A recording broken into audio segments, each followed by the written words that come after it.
नमस्कार दोस्तों, आज मैं आपको कामिका एकादशी व्रत कथा सुनाने जा रही हूँ। जय श्री हरि। कामिका एकादशी का महत्व। अर्जुन ने कहा, हे प्रभु, मैंने आषाढ़ मास के शुक्ल पक्ष की देवशयनी एकादशी का सविस्तार वर्णन सुना है।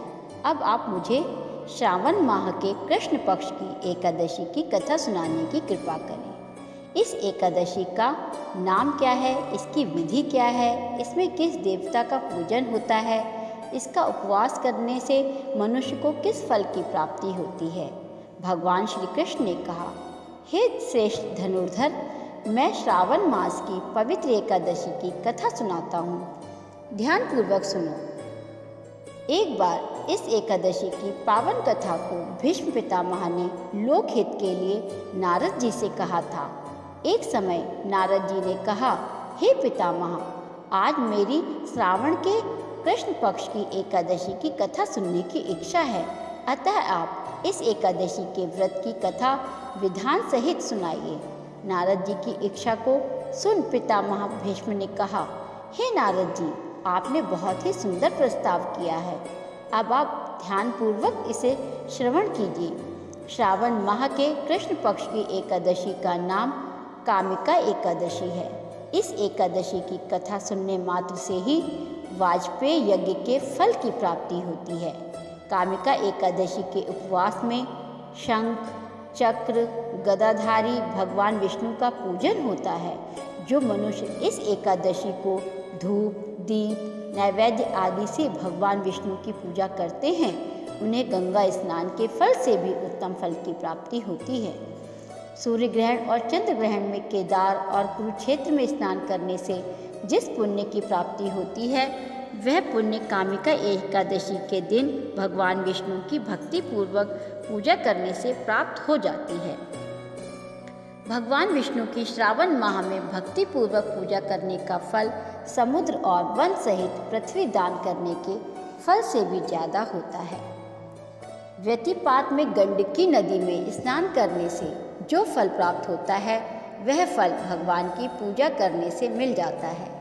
संसार में भगवान की पूजा का सबसे ज़्यादा फल यह है कि अतः भक्ति पूर्वक भगवान की पूजा न बन सके तो श्रावण माह के कृष्ण पक्ष की कामिका एकादशी का उपवास करना चाहिए। आभूषणों से युक्त बछड़ा सहित गोदान करने से जो फल प्राप्त होता है, वह फल कामिका एकादशी के उपवास से मिल जाता है। जो उत्तम द्विज श्रावण माह के कृष्ण पक्ष की कामिका एकादशी का उपवास करते हैं तथा भगवान विष्णु का पूजन करते हैं, उनसे सभी देव, नाग, किन्नर, पितृ आदि की पूजा हो जाती है। इसीलिए पाप से डरने वाले व्यक्तियों को विधि विधान सहित इस उपवास को करना चाहिए। संसार सागर तथा पापों में फंसे हुए मनुष्यों को इनसे मुक्ति के लिए कामिका एकादशी का व्रत करना चाहिए। कामिका एकादशी के उपवास से भी पाप नष्ट हो जाते हैं। संसार में इससे अधिक पापों को नष्ट करने वाला कोई और उपाय नहीं है। हे नारद जी, स्वयं भगवान ने अपने मुख से कहा है कि मनुष्यों को अध्यात्म विद्या से जो फल प्राप्त होता है, उससे अधिक फल कामिका एकादशी का व्रत करने से मिल जाता है। इस उपवास के करने से मनुष्य को न यमराज के दर्शन होते हैं और न ही नरक के कष्ट भोगने पड़ते हैं। वह स्वर्ग का अधिकारी बन जाता है। जो मनुष्य इस दिन तुलसी दल से भक्ति पूर्वक भगवान विष्णु का पूजन करते हैं, वे इस संसार सागर में रहते हुए भी इस प्रकार अलग रहते हैं जिस प्रकार कमल पुष्प जल में रहता हुआ भी जल से अलग रहता है। तुलसी दल से भगवान श्री हरि का पूजन करने का फल एक बार स्वर्ण और 4 बार चांदी के दान के फल के बराबर है। भगवान विष्णु रत्न, मोती, मणि आदि आभूषणों की अपेक्षा तुलसी दल से अधिक प्रसन्न होते हैं। जो मनुष्य प्रभु का तुलसी दल से पूजन करते हैं, उनके सभी पाप नष्ट हो जाते हैं। हे नारद जी, मैं भगवान की अति प्रिय श्री तुलसी जी को प्रणाम करती हूँ। तुलसीदास जी के दर्शन मात्र से मनुष्य के सभी पाप नष्ट हो जाते हैं और शरीर के स्पर्श मात्र से मनुष्य पवित्र हो जाता है। तुलसी जी को जल से स्नान कराने से मनुष्य की सभी यम यातनाएं नष्ट हो जाती हैं। जो मनुष्य तुलसी जी की भक्तिपूर्वक भगवान के श्री चरण कमलों में अर्पित करता है उसे मुक्ति मिलती है। इस कामिका एकादशी की रात्रि को जो मनुष्य जागरण करते हैं और दीपदान करते हैं उनके पुण्यों को लिखने में चित्रगुप्त भी असमर्थ हैं।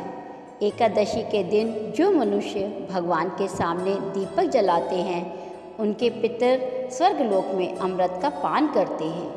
भगवान के सामने जो मनुष्य घी या तेल का दीपक जलाते हैं उनको सूर्यलोक में भी सहस्रों दीपकों का प्रकाश मिलता है। कामिका एकादशी व्रत कथा। एक गांव में एक वीर क्षत्रिय रहता था। एक दिन किसी कारणवश उसकी ब्राह्मण से हाथापाई हो गई और ब्राह्मण की मृत्यु हो गई। अपने हाथों मारे गए ब्राह्मण की क्रिया उस क्षत्रिय से करनी चाहिए, परंतु पंडितों ने उसे क्रिया में शामिल होने से मना कर दिया। ब्राह्मणों ने बताया कि तुम्हें पर ब्रह्म हत्या का दोष है, पहले प्रायश्चित कर इस पाप से मुक्त हो, तब हम तुम्हारे घर भोजन करेंगे। इस पर क्षत्रिय ने पूछा कि इस पाप से मुक्त होने के क्या उपाय हैं। तब ब्राह्मणों ने बताया कि श्रावण माह के कृष्ण पक्ष की एकादशी को भक्ति भाव से भगवान श्रीधर का व्रत एवं पूजन कर ब्राह्मणों को भोजन करा के सदश्रेणा के साथ आशीर्वाद प्राप्त करने से इस पाप से मुक्ति मिलेगी। पंडितों के बताए हुए तरीके पर व्रत करने वाली रात में भगवान श्रीधर ने क्षत्रिय को दर्शन देकर कहा कि तुम्हें ब्रह्म हत्या के पाप से मुक्ति मिल गई है। इस व्रत के करने से ब्रह्म हत्या आदि के सभी पाप नष्ट हो जाते हैं और इह लोक में सुख भोग कर प्राणी अंत में विष्णु लोक को जाते हैं। इस कामिका एकादशी के महात्म्य के श्रवण व पठन से मनुष्य स्वर्गलोक को प्राप्त करते हैं। जय श्री हरि।